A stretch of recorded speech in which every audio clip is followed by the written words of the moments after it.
When I was 20, I went from being 105 pounds to 170 pounds, and I lost it all. And a few years ago, when I was pregnant with my daughter, I gained almost 60 pounds. I went from being in the best shape of my life to being very, very heavy, and I've lost it all again. I am in my 40s. In this video, I'm going to share with you how I lost the weight twice. Now, it's not a lack of consistency. I had this event happen in my life that I had nothing to prepare for. I became super sick during my pregnancy, and something that really helped to keep with the nausea was to keep snacking. If your goal is fat loss, you will want to make sure that your nutrition is dialed in. You want to make sure that you're eating more whole fruits and vegetables. I know. You can still eat your favorite foods. You can still find a way to include those. If you're not keeping track of your nutrition and you're just eating randomly, you're most likely eating in a caloric surplus. Now, this alone is not enough to be an issue. If you're not tracking that when you're in this phase, you will not know how to intuitively eat. When you repeat this over and over again and you're seeing the amounts that you have on your plate, you start to recognize when you go out to eat what that looks like. When you meal prep from home, you recognize the size and the portions, and that's so key. It just becomes habit. And this way, when you go on vacations and such, you don't have to bring that food scale. You don't have to worry and just lose all your progress. If you'd like to see what I typically eat in a day, I'll include my meal plan below. Make sure that you're hydrating. You want to be able to flush out the toxins. You want to make sure your body's hydrated. When you're dehydrated, your body can give you false signals. It can give you cravings of sugar, of salt. So say, for example, you're craving something salty. This could mean that you're having a mineral deficiency. You could be low in some sort of nutrient. Do you struggle from headaches? Do you struggle from fatigue?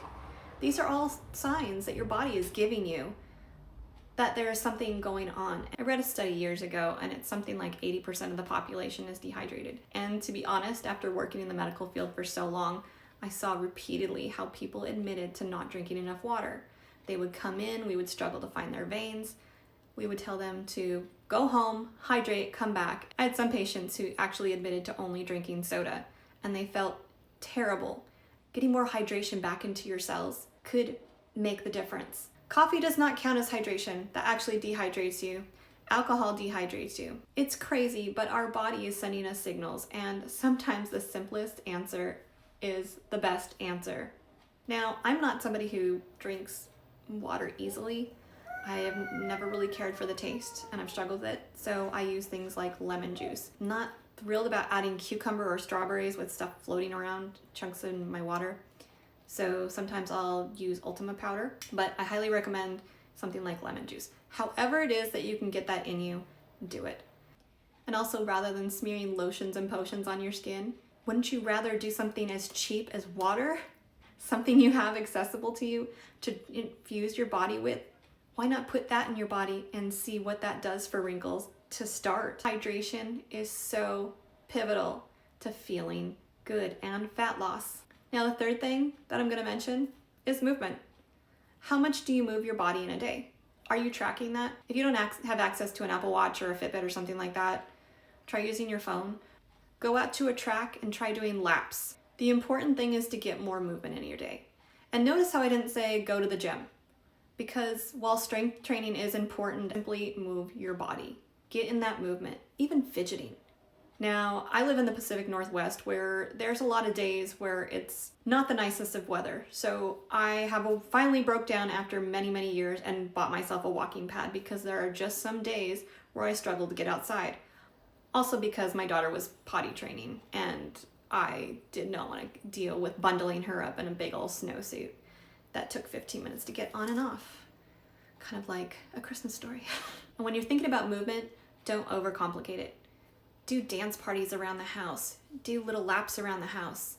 Pace. If you're talking on the phone for work and you work from home, do some marching in place. If you're in the shower and you got a second, do some air squats. It counts. If you hate mowing the lawn, but you know you have a few thousand steps that you need to get in, go mow the lawn. Do some gardening.